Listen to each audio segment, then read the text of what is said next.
Brasília International Film Festival, Festival Internacional de Cinema de Brasília, agora na sala da sua casa. Festival totalmente online, mostra competitiva com filmes inéditos, tributo Kirk Douglas, Bife Júnior com filmes teens. Comemore o aniversário de 60 anos de Brasília com a gente, de 21 a 26 de abril.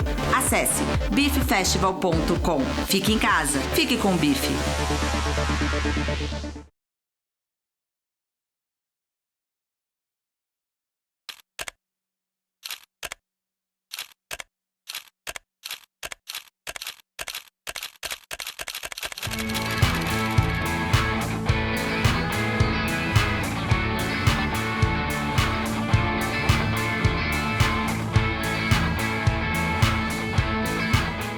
Oi gente, eu sou a Flávia Guerra e a gente está aqui num curso, ou numa aula, ou num bate-papo, na verdade num grande bate-papo muito especial.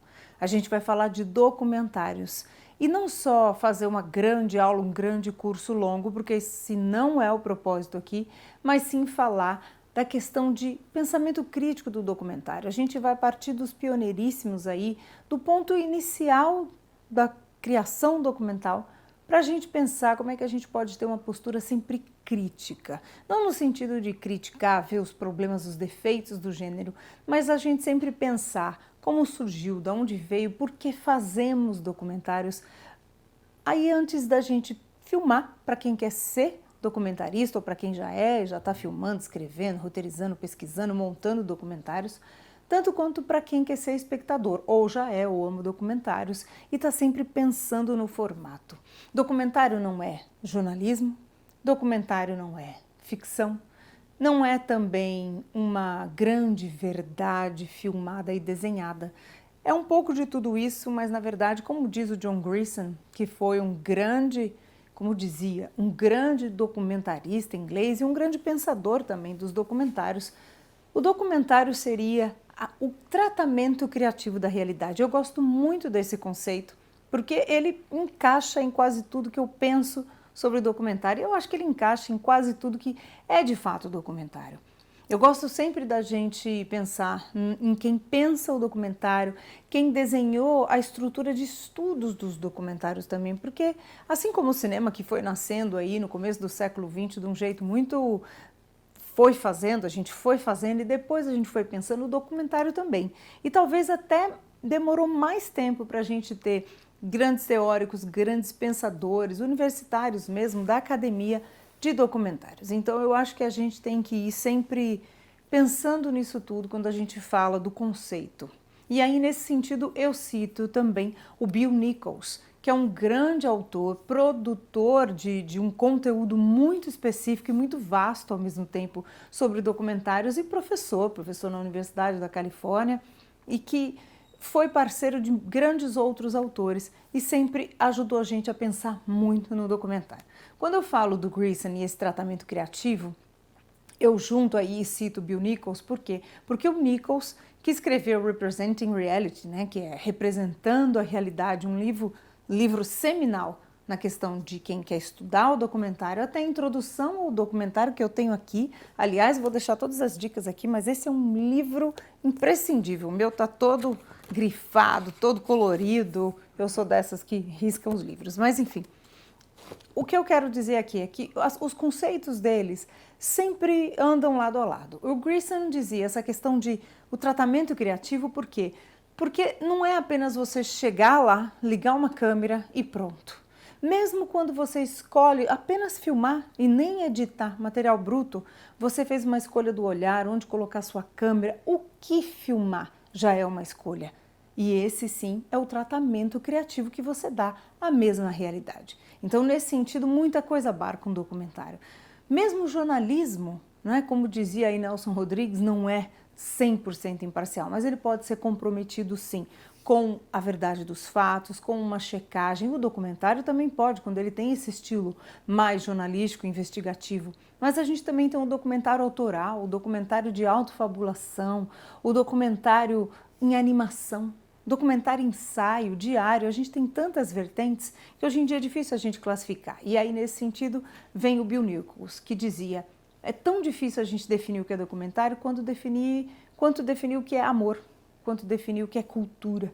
São termos muito amplos que abarcam muitas interpretações. O fato é que, como diz Luiz Carlos Lucena, que eu adoro, autor também importantíssimo brasileiro, o documentário sempre parte do real, né? De fatos históricos, da captação, né? Da gente e da edição de fatos que são históricos, reais, mas que tem sim sempre a nossa interpretação, a nossa autoria. Não precisa ser necessariamente um documentário de ensaio para ter a nossa interpretação, mas tem sim sempre esse nosso tratamento criativo.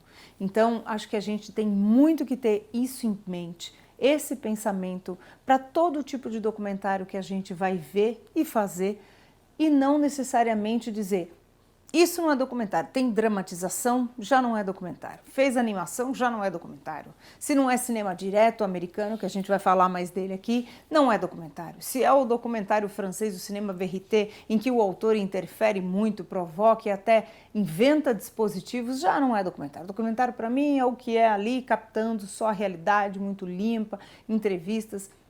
Será? Principalmente eu digo isso a quem vem do jornalismo e quer fazer documentários, nós ficamos muito presas, eu que também sou jornalista, sou roteirista, tenho mestrado em direção de documentários. No começo dessa minha jornada, né, colocando um pé em cada canoa aí, tanto jornalismo quanto documentário, eu via e eu também me cobrava muito sobre, mas isso não tá documental, isso... O que eu estava procurando era talvez o jornalismo, mas eu não ouvi 4, 5 especialistas, eu vou ficar num especialista só, ou só no personagem e não contextualizar com dados, números, gráficos. Não necessariamente. O meu documentário pode ser sobre um personagem, como dizia Tolstói, que com a sua aldeia representa o mundo inteiro, né? Um tema geral. Não necessariamente eu preciso ter esse compromisso com checagem de dados estatísticos. Obviamente que a gente sempre parte do compromisso com a verdade dos fatos quando a gente está fazendo, ou dependendo do estilo de fabulação ou de ensaio, se é um tema muito subjetivo, o esquema é outro. Enfim, isso foi só uma grande pensata, uma grande introdução para a gente abrir aí os nossos conceitos, começar a pensar nos documentários que a gente já viu, os próximos que a gente vai ver e os conceitos que a gente traz do formato. Dito tudo isso, a gente sempre pensa, mas quando nasceu o documentário? Qual é o primeiro documentário da história? Esse tipo de coisa a gente nunca sabe. Mas uma coisa que eu gosto muito de falar aqui, e principalmente para quem diz, mas é filme ou é documentário? É que o cinema nasceu documental, não necessariamente documentário, porque esse termo só foi cunhado muito tempo depois da primeira sessão de cinema da história, em 1895, quando os irmãos Lumière exibiram A Saída da Fábrica, os operários saindo de uma fábrica na França, muito animada.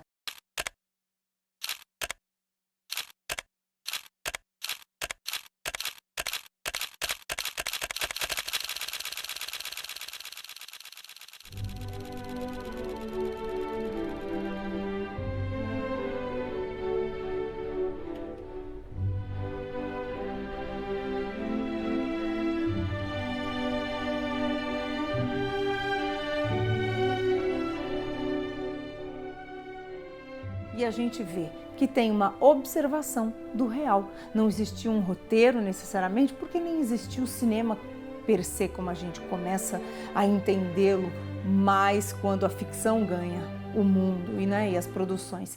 Mas existia essa vontade dos Lumière de captar o mundo. Foi assim que começou essa curiosidade por retratar uma cena extremamente cotidiana.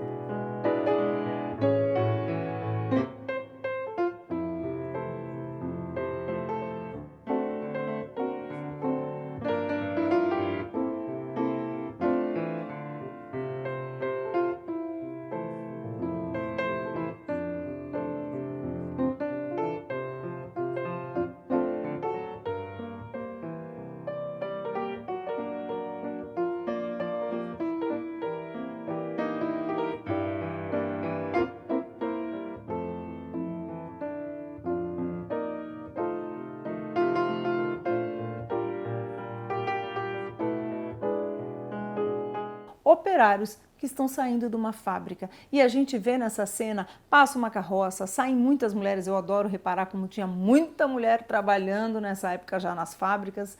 E a gente repara que tem lá o lugar que a câmera foi colocada, escolhida pelos Lumière que estão filmando a cena, e o assunto, tá aí o tratamento deles da realidade. Eles eram riquíssimos, empresários, eles não escolheram um baile de gala da alta sociedade francesa, não escolheram um cientista trabalhando, escolheram um povo saindo da fábrica. Então isso é muito simbólico, muito interessante. Por que nasceu o documental? Porque está documentando essa realidade.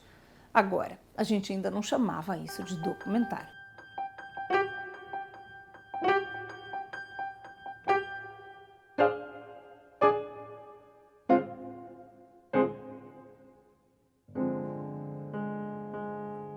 Eu gosto de falar também do Almoço do Bebê, que é um curtinha que eles fizeram logo depois com o bebê do Lumière almoçando, como tomando um café da manhã com ele. As árvores estão se mexendo no fundo dessa cena.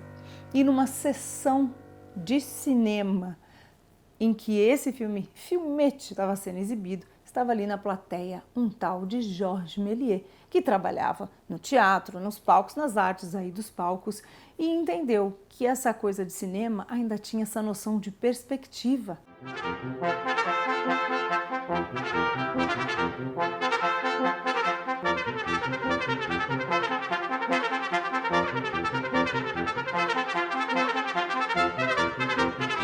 E ele podia criar cenários, criar ilusões ali dentro do cenário que ele criaria.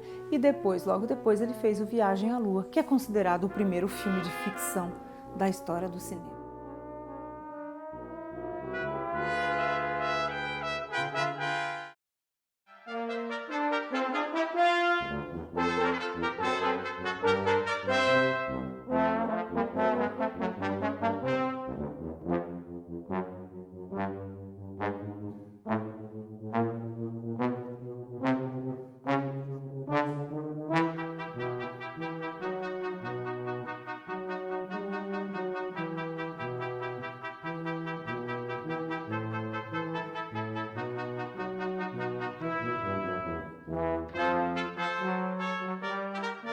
É muito interessante, a história do cinema sempre tem muitas versões, o documentário também. Obviamente, de novo, aqui não tinha uma escola documental, mas eu gosto muito de falar disso, porque a gente começa a pensar que a gente sempre teve essa curiosidade pelo real. O cinema passou muito tempo depois, o cinema de ficção, os grandes estúdios, as grandes produções, dentro de estúdios, por questões técnicas também, mas quando ele ganhou as ruas com o neorrealismo italiano, lá décadas e décadas depois, ele ganhou esse interesse novamente pelo povo, pelas ruas, pela vida cotidiana. E hoje a ficção bebe muito nisso também, nessa chamada linguagem documental.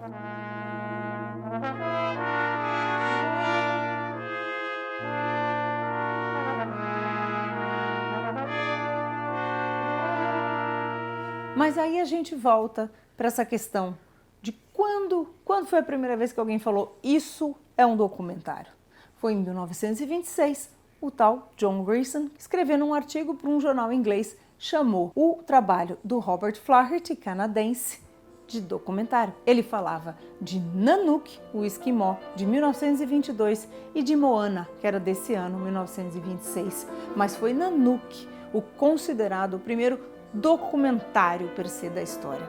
O Nanook conta a história de um esquimó e no Canadá, uma nação esquimó que já tinha assim tido contato com um homem branco, tido aí algumas tradições perdidas.